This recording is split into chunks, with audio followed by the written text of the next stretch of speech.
Okay, now let's get our little torus. Let's throw it in some water.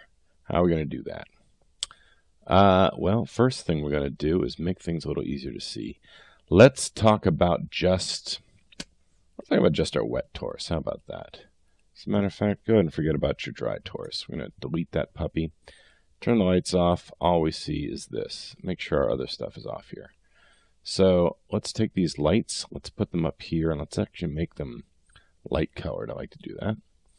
Things that are rendered tend to make green, so we'll make our torus green. And he's no longer called wet torus. He's just called torus because he'll be both wet and dry once we're done with it. So we need to drop this guy in a tank and have him float around. So we hit the drop in tank and float around button. Just kidding. I wish it was that simple. First thing we want to do is make a new simulation. So we don't want it to go with this simulation here and mess that up.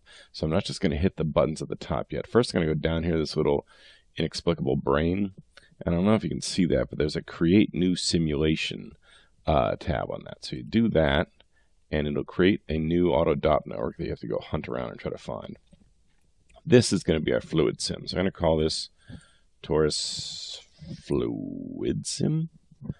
Fluid sim. Right now it's just blank, does nothing. Why? Because we haven't actually made anything yet. So let's go up to our particle fluids. Let's go ahead and hit flip tank. And we'll just put it anywhere. Don't even care.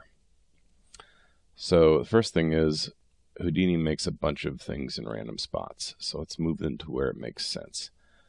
These are going to be what makes our fluid look like stuff. So it's stuff we render. I'm going to go ahead and do my OCD of putting it in a spot over here and giving it a name. And I'm going to call that torus fluid interior. And the other one that they call fluid, I'm going to call that torus fluid exterior. Why? Because that's what it actually is. Why did Houdini not name it that way? I don't know. Okay, so that's what's going to render out. But let's talk about these guys. This is our fluid tank. This is our fluid sim, right? So having our guy floating. Oh, I actually kind of started off floating, which is kind of nice. But let's make things a little bit more interesting. In other words, let's take our tank, which we just kind of randomly slap down somewhere. Let's get a little less random about that. Let's actually make it. I'm just going to do some specific numbers here from playing around with this earlier today. Let's go ahead and put him at negative 1.5 zilcho, and a water level of like, doink. Yeah, just a low water level. Now you notice it's kind of sparsely populated there with the number of points. This is where I would want to, if I was going to be a total geek about this, I would actually make another params, have particle separation, have that linked in everywhere. Right now, by default, when you make it, Houdini, and this is annoying to me, hides it inside of here, inside of the flip tank, and here's the magic number. So if we want to make it denserly 0.1, that's where we do that. It's annoying to me that it's deep in there, and it's, you know, checked and put in a bunch of places, but that's we're going to leave that alone for now. I would suggest in the future you make a new params thing and do the same thing we did on the other guy if you're actually going to hand this off. But okay, let's just go back to this. So we've got our tank, right? Now we want our torus to be a rigid body object that moves around in the tank. So let's grab our torus, hit the RBD object thing, wait a second, or it goes, does whatever it does. And then about now we're noticing our torus is a little huge. So let's go ahead and take a look. Let's make our torus smaller. We'll do a transform to put it there, but let's start off by making our torus more like Innertube shaped. Like, let's see, official Innertubes are like that, I would say. And then let's also move it up and let's move it up and tilt it a little bit so something interesting happens. Again, I'm just gonna throw some numbers down. You can do this interactively, but that, I think, is relatively cool. Why? Because it looks like it's about to fall into the tank. So let's see what happens. Let's actually just hit the button. I'm tempted to save before I've hit a button, but okay, falls right in and then goes right through. About now, you're wondering, you're going, hey, that's cool that the water reacts to the torus, and why is it not the other way? Why is the torus not reacting to the water? You're about to hear me complain about Houdini again one more time. The first thing you'll notice when you go into your DOP network, you'll be like, oh, maybe it had the, the thing that merges stuff together between this guy, the rigid body solver, and the fluid. Maybe it just has left effects right or something. But then you'll see, no, it does have mutual. Oh my gosh, what's going on? Maybe the torus density is a thing. Maybe blah, blah, blah, blah, blah. And you'll spend a long time messing around until you finally find out that the real difference is inside here.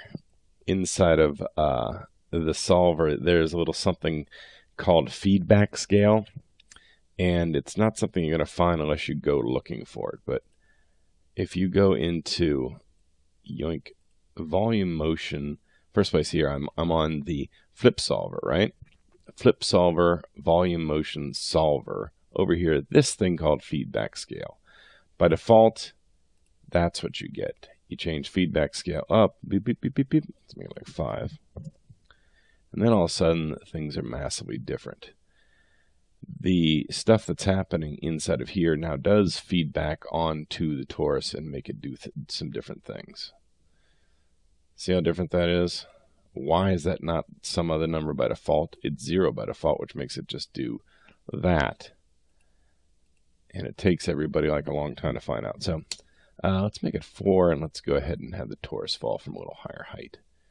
What did I have it? Let's, let's do that. What happens then? Let's see. Goes in. I want enough so that there's some kind of splash over the top of the torus. That's going to be cool. These are going to be our points that are going to make our wet map later on. So the front of this guy will be wet. Well, you saw the final result, but it gives us some stuff going on. I even did it here so it's going to fall off at the end because that'll be cool. Yeah, nifty. Look at that. Even drags a little weight behind it. Okay, so let's take a look at it from here. Donut going into coffee. Bonk. Yay. So what's fun about that? The fun part, if you're me, is this bit. This bit here, where it goes over the lip of it, and it makes a, as a matter of fact, let's actually take a look at that with our toroidals. You know our fluid exterior here? Again, by default, they do some weird stuff. But this is what that's going to look like, right? So if we go and watch our fluid tank, I'm sorry, the fluid sim. Let's go to the interesting spot, like around there. Let's see what that looks like. Gooed up. Neat. Oop, sorry. I moved it. Let's take a look. Gunk. I'm actually going to let this play. It'll be a little slow, but so that's what our fluid's going to look like. Obviously, we'd crank up the resolution a little bit, but you can see where I'm going here. It's going to basically be a torus falling into water. And what we're going to do is the exact same trick that we did before to make our wet points maker. That's what I'm saying. If you already got the trick, you're not going to learn anything more new and exciting. We're just going to do some tricks on how to handle it.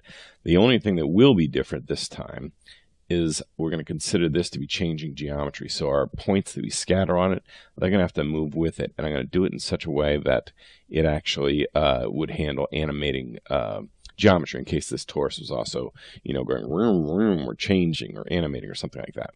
So that's what we're going to do in lesson 10. So come back for that puppy. Where's my player?